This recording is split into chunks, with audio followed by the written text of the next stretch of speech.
একটা জিনিস, আমরা পশ্চিমবঙ্গে পলিটিক্যাল ইন্টারভেনশন ছিল।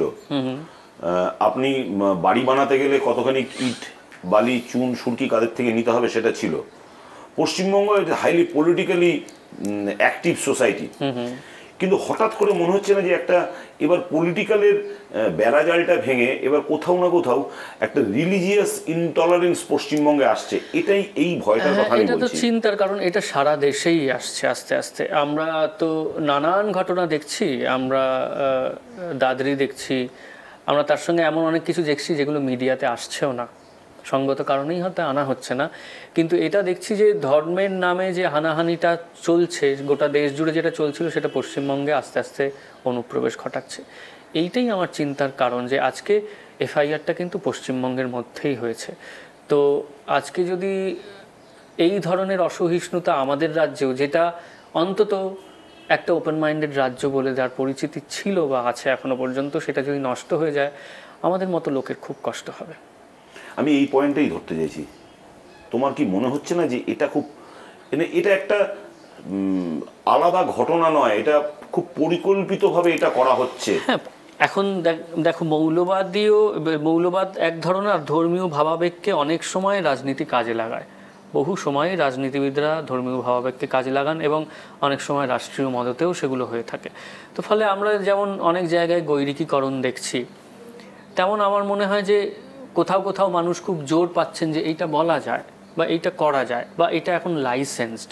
এই যে লাইসেন্স পেয়ে যাওয়া, আসলে সেটা কোথাও এই ভয় থেকে, এই জায়গা থেকেই লাইসেন্স পেয়ে যাওয়া যে আমি এটা বলতে পারি, এর বিরুদ্ধে আমার কিছু হবে না। মানে কালকে আমাকে যারা ফেসবুকে যা লিখেছেন প্রত্যেকের বিরুদ্ধেই আমি চাইলে মানহানির মামলা করতে পারি। তারা এত কদর্য কথা লিখেছেন, আমি করব না, কারণ আমার সময় নেই আর আমি এদের গুরুত্ব দিই না, আর আমার মান খুব অত সহজে হানি করা যায় বলেও আমি মনে করি না। তাই জন্য যে কেউ এসে একটা দুটো খারাপ কথা লিখলেই আমার মানহানি হয়ে গেল। কিন্তু এরা সাহস পাচ্ছেন কোত্থেকে? কারণ এরা জানেন যে কোথাও না কোথাও আমার একটা প্রোটেকশন আছে, সেইটা চিন্তার না।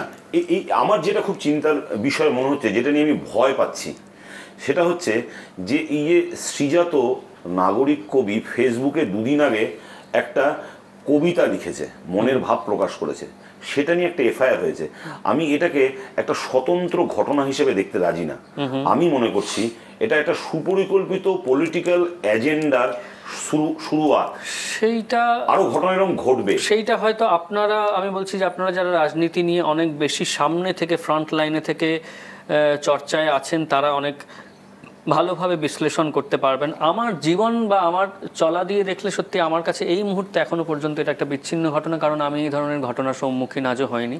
কিন্তু ডেফিনেটলি এটা একটা ট্রেন্ডকে নির্দেশ করে যে এই জায়গাগুলো আস্তে আস্তে, এই পকেটসগুলো তৈরি হচ্ছে, যে মানে মানুষকে ভাবতে বাধ্য করা হবে যে আমি এটা লিখবো তো, আমি এটা আঁকবো তো। একসময় এম.এফ. হুসেনকে দেশ ছেড়ে চলে যেতে বলা হয়েছিল। হ্যাঁ, তো এরকম বহু শিল্পীর উপর সাদাত হাসান মান্টোকে বহুবার আদালতে গিয়ে সাক্ষ্য দিতে হয়েছে। তসলিমা নাসরিন নিয়ে তোমরা কিছু বলো না? হ্যাঁ, ওমা যখন হয়েছে তখন বলেছি। মানে এখন কি তসলিমা নাসরিন পশ্চিমবঙ্গে স্বাগত? আমার মনে হয় না। কিন্তু আমার কথা হচ্ছে এই যে প্রশ্নটা তুমি করলে যে একে নিয়ে কিছু বলি না, আসলে এইরকম প্রশ্নটাই আমাকে আরও হাসির দিকে ঠেলে যায়। আমাকে কালকে থেকে সবাই বলছেন আপনি তো অমুক নিয়ে কিছু বলেননি, তমুক নিয়ে কিছু বলেননি। প্রথমত আমি কোনো দোকান নই যে egg roll, chicken roll, egg chicken roll, egg mutton role, সব রকমের রোল চাইলে পাওয়া যাবে। কবিতা তো রোলের দোকান নয়।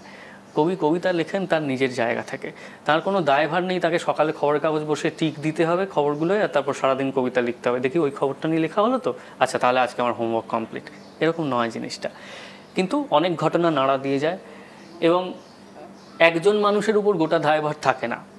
দেখবেন আপনি যদি গোটা কবি, শিল্পী, লেখকদের সমাজটাকে দেখেন, প্রত্যেকটা খারাপ ঘটনায় কেউ না কেউ উঠে দাঁড়িয়ে কিন্তু ঠিক কথা বলেছে। এটাই আমাদের জোর। আজকে যদি আমার নজর এড়িয়ে যায় কোনো ঘটনা বা আমাকে সেভাবে নাড়া না দেয়, আমি জানি আমার পাশের বন্ধু উঠে দাঁড়িয়ে কথা বলবেন। সেই কথা বলার জায়গাগুলো কমে যাচ্ছে কিনা, এটাই আমার চিন্তার। আমার একটা প্রশ্ন, এই যে মেকি বা সিউডো সেকুলার, এই শব্দটা পিঠে বোঝা হয়ে চাপছে কি? এখনও চাপছে না, কারণ আমি এগুলোর খুব বাইরে থাকতে পছন্দ করি। আমার জীবন খুব সাধারণ। আমি এই আপনারা চলে গেলেই এক কাপ কফি বানাবো, বানিয়ে বসে আমি একটু গান শুনবো। তো আমি একটা অন্য পৃথিবীতে আসলে থাকি। সেই পৃথিবীটা আমার নিজের তৈরি করা, এবং তার সঙ্গে বাইরের পৃথিবীর সঙ্গে ঘাত প্রতিঘাত চলে। কিন্তু এই যে তকমাগুলো আসে না, যেমন আমি এটাও খুব বিশ্বাস করি না যে আমি কবি। অনেকেই আমাকে তো কবি, আমার নামের আগেই তো আপনি নাগরিক কবি বললেন, কিন্তু কবি আমার কাছে অনেক বড় একটা ব্যাপার। আমার কাছে যারা যারা কবি, তাদের কাছে আমি তাদের সীমারেখার মধ্যেই আসি না। ফলে যেমন আমি নিজেকে কবি বলেও অতটা মনে করি না, গুরুত্ব দিই না, তেমনি এই সিউডো সেকুলার, মেকি ধর্মনিরপেক্ষ এই শব্দগুলোও আমাকে ভাবায় না। আমি তকমা নিয়ে কোনোদিনই ভাবিত ছিলাম না। কাজটা করতে হবে, যেটুকু পারি সেটুকু নিজের মতো করে যাব, যে যা বলার বলবেন।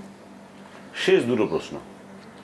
যেই ভদ্রলোক বা যিনি মনে করলেন তার ধর্মীয় ভাবাবেগে আঘাত লেগেছে, যিনি মনে করলেন যে হিন্দু ধর্মের এবং হিন্দু কালচারকে এই কবিতার মধ্যে দিয়ে আঘাত করা হয়েছে, তার উদ্দেশ্যে তোমার কি বক্তব্য? তার উদ্দেশ্যে একটাই কথা বলবো যে আমার কাছে তার ওই যেটা পুলিশের কাছে অভিযোগ সেটা হাত ঘুরে এসছে। তিনি তো সেটা ফেসবুকে পোস্ট করেছেন। তার ধর্মীয় ভাবাবেগ নিয়ে আমার কিছু বলার নেই, কিন্তু বেশ কিছু বানান ভুল আছে। এবার বাংলায় লিখতে গেলে একটু বানান ঠিক করে লিখতে হবে। ফলে আমার নামে একটা অভিযোগ, সেটা বানান ভুল দেখলে আমারই খারাপ লাগে। হ্যাঁ, তো আমার মনে হয় যে ওকে নিশ্চয়ই ওর কাছের বন্ধুরা বলবেন যে কি বানান ভুল আছে। তো উনি যদি বানান ঠিক করে অভিযোগটা আবার দায়ের করেন, আমি খুশি হব, কারণ আমার নামে একটাই তো অভিযোগ, অনেকগুলো নেই। তো ফলে এটা একটু ঠিক বানানে থাকলে ভালো হয়। শেষ প্রশ্ন। ফেসবুকে যারা মোটামুটি কুরুচিকর শব্দ করে তোমার একেবারে, তাদের উদ্দেশ্যে কি বক্তব্য? মানে তাদের উদ্দেশ্যে তো আমার অনেক আগে মিনিবাসই বক্তব্য রেখে গেছে, আপনার ব্যবহারই আপনার পরিচয়।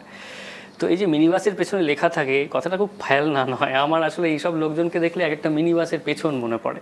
এখানে বড় করে লেখা থাকে আপনার ব্যবহারই আপনার পরিচয়। আসলে তাই তো, আমার কিছু বলার নেই, কারণ এরা আমার বলা না বলার সীমার অনেক বাইরে। এরা যেখান থেকে এই কথাগুলো বলেন, সেখানে আমার মনে হয় তাদের ব্যবহারই তাদের পরিচয়।